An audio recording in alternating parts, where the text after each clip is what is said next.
Pada zaman dahulu, daerah ini termasuk wilayah kekuasaan Kerajaan Tanjung Pura.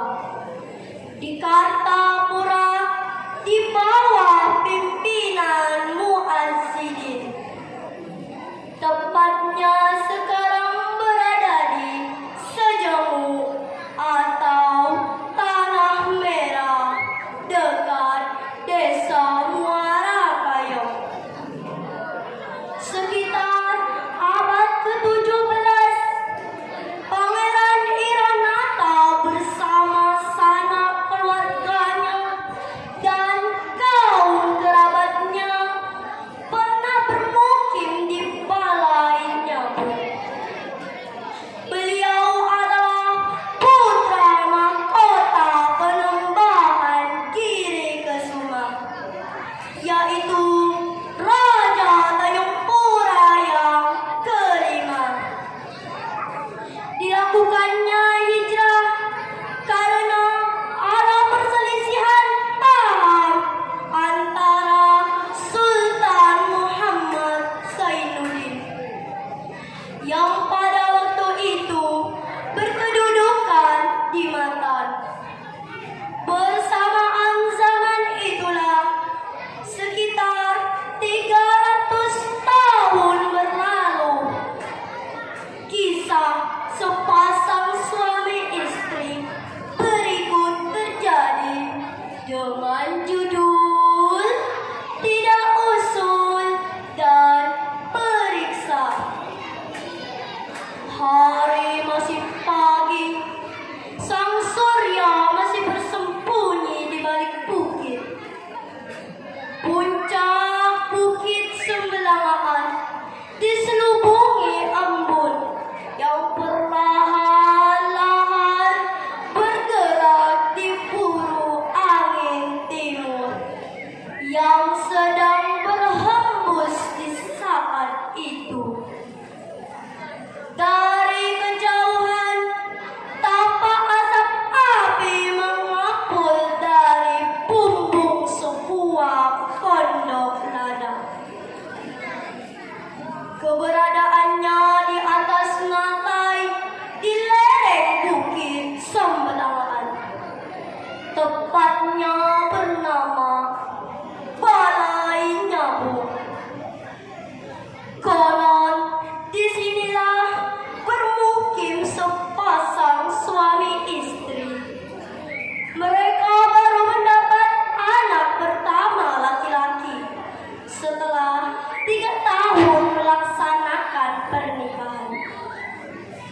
Danding nama sang suami dan Munau nama istrinya. Si kecil bernama Donda. Mereka memelihara seekor kucing yang bernama Lutu. Badannya gemuk, ekornya panjang, dan bulunya seperti bulu lutu. Si Lutu adalah kucing yang mengerti. Jika dipanggil tuannya, Lutu, ah Lutu, ia segera menghampiri tuannya dan mendorong-dorongkan kepalanya sambil berbunyi ngeau, ngeau. Pada pagi hari yang dingin itu, Danding sudah bekerja mengumpulkan kayu-kayu yang tidak hangus terbakar. Memang ia harus menjaga kebersihan tanah garapannya, karena hari esok keluarganya akan bergotong royong menunggal tanaman padi miliknya. Sementara Munau masih menanam nasi di rumah sambil merawat Donda, memandikannya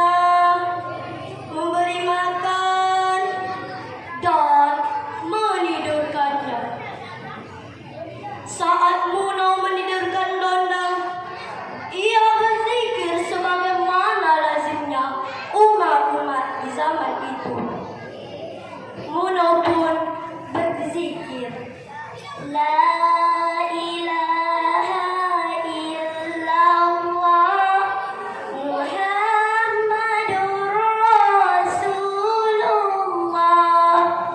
La ilaha illallah Muhammadur Rasulullah. La ilaha illallah Muhammadur Rasulullah. Demikian seterusnya sampai Dondang tertidur lelap. Lutung pun ikut berbaring di sampingnya sambil menggerakkan ekornya. Lutung, Muna menyapa sambil mengelus-ngelus tubuhnya. Ngeang, Lutung bersuara. Kau jaga Dondang ya, jangan kemana-mana. Ngeang, Lutung menjawab. Setelah keadaan yang memungkinkan, Muna pun mengambil sebilah parang, berikut bibit, mentimun, lepang, kacang dan labu untuk ditanam. Ia pun pergi meninggalkan Dondang dan Lutung yang tidak jauh dari tempat ladangnya. Setibanya ia di ladang, ia sibuk menanami bibit yang ia bawa. Kesana kemari, ia mencari tanah yang hangus terbakar. Tiba-tiba, ngeong, ngeong, ngeong.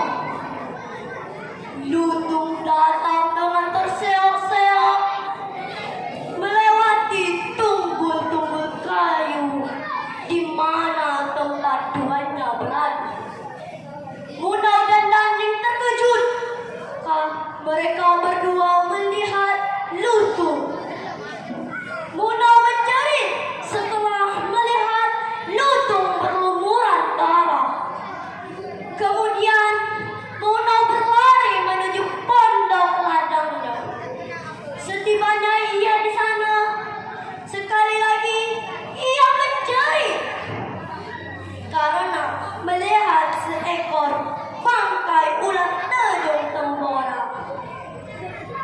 Dalam suasana demikian, Danding segera melompat dan menuju tempat Dondang berada.